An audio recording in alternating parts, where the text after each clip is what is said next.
Hi and welcome to Mataba TV. The story that I have for you today, 19th of June 2025. Cell phone thieves sought.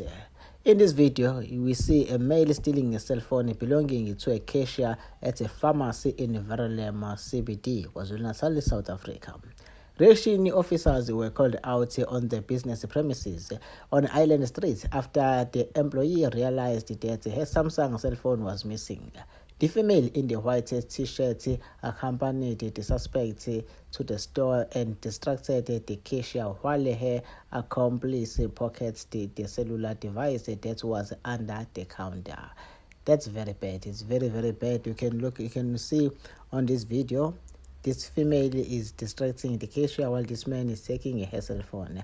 Please let me know in the comment section what you think about this story. Don't forget to like the video, and if you find this content interesting, please subscribe to Mataba TV for more stories like this. Thank you so much. I'll see you again on the next story.